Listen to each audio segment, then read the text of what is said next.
Hey, what's up guys? Welcome back to SkyMac. Well, I'm Moses, and today we have something different, something new, something great, something spectacular. Well, it's none other than the legendary Nubia Z20. Well, first I'd like to say a big thank you to Namu and Nubia that let us have the privilege of being one of the first people to own one of these. Well, it's really great and a big privilege and big thank you. It's really cool. And we've been with this phone for about 2 months now, and we've gone through everything. This phone is great. Well, one of the things that I love most about this phone is that it doesn't have just one display. It has two displays in the front, and when you turn over to the back, you're gonna be surprised. You're gonna find another display. Well, it's really great.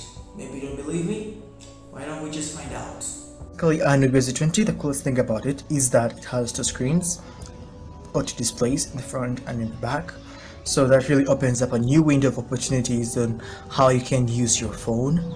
And to unlock the phone, you can use either one of the two fingerprint sensors on either sides of the screen, this one or this one, all put for your convenience. Depending on which screen turns up, it will turn on. So if I have this up, it's going to turn on, and if I lock it again and go to the back and I unlock the back, it's going to turn on. So each time it will detect which screen is up and it will turn that one on. So about switching screens, you don't always have to lock it.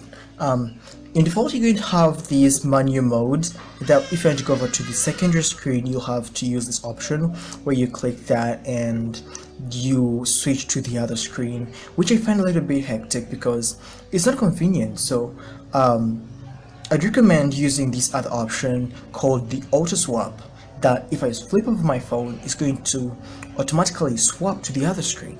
So to do that, you just go to settings and you're going to find the switch between two screens right here, and switch mode, you'll see the manual switch mode which is selected, and then you find the auto swap just below it. And when you click on that, when you want to go to the other screen, you just swap and boom, you're on the other screen. So that's how it is. So the other thing we could look at would probably be the camera.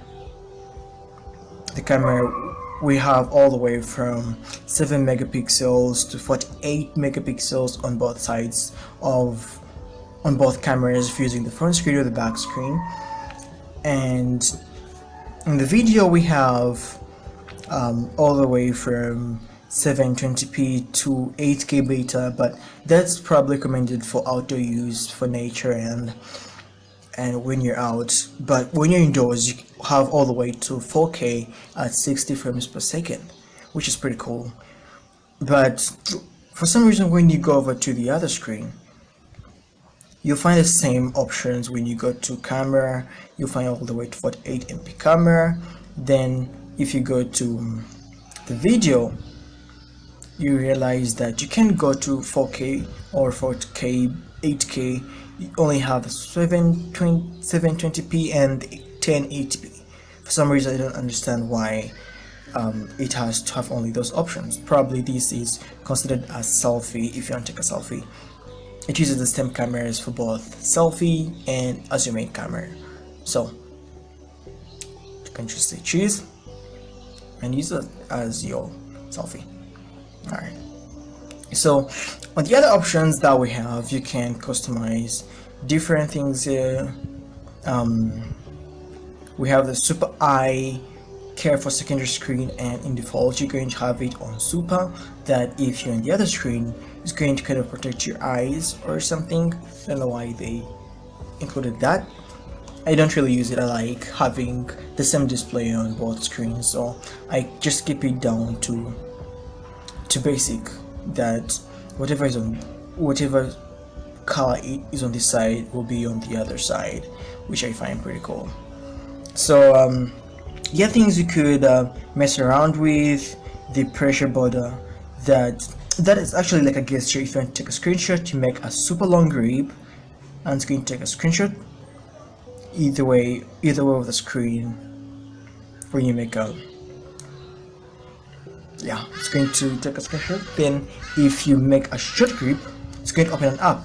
Currently I have my own calculator because I normally do a lot of math equations, so that's pretty handy. But you can choose whatever you want. You can get it from screenshot to whatever app that you want, maybe to calendar, that when you make a super long grip it will just open up the calendar. But I totally recommend leaving that for screenshot. Then for the shorter grip, maybe you can adjust that for different applications, perhaps the camera. If you, my brother loves camera, so just short grip opens the camera, it's super handy. So those are basically the options that you could get. A lot of the options that you have with Nubia, and you can mess around with any of those. Just be careful when you're messing around with them. But on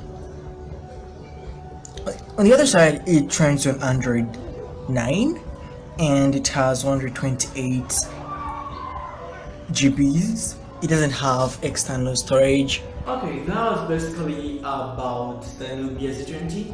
Well, 8 GB RAM, 128 GB internal storage, the great camera all the way to 48 MP, the videography all the way from 720p to 8K beta, the 4K is all included, and double screen having an amazing appearance. Well, all that is good, but it has also got a bad side. This is called the cons. Well, it doesn't have an audio jack, so if you lose the one that is provided, you're out. But you can probably get one cheap on eBay or AliExpress. The other thing is that it doesn't have an SD card slot, so in case your memory is running low, you will have to transfer your files somewhere else, or get an OTG and connect to your phone. I hope it supports it. I haven't tried it yet. And the other thing that I would say about the Nubia Z20 is that you actually need to get a cover for it. There is a magnetic case for about $30. Yeah, because you need to protect both screens. That's not a bad side though. It's just like a precaution. And the other side of the Nubia is that no, there's nothing else. It's a great phone. I'm going to be leaving the links to the full expectations in the description below, so you can check them out. And we'll leave links if you want to purchase one of these amazing phones. So with all that amazing stuff said, well, if you're looking for something basic, I'll probably not recommend the Nubia because of its price. It's a little bit pricey. But if you're looking for something basic, you can check out our review on the rugged Doogee N100, link in the description below. But I totally recommend this phone for someone who, if you want a good camera and something smart, something that has a great appearance, and if you want to be, if you're kind of these guys who likes to be the coolest guy in town, well, the Nubia's got you covered. So that's basically for this video. Big thanks again to Naomi and Nubia who let us have this phone. It's really great, and I can say we're one of the first people to have this phone in Uganda. So when I tell you that you're gonna be the coolest guys in town, I know what I mean. I've seen it, I've lived it. Well, that's gonna have to do for now. So until next time, you guys have an awesome day.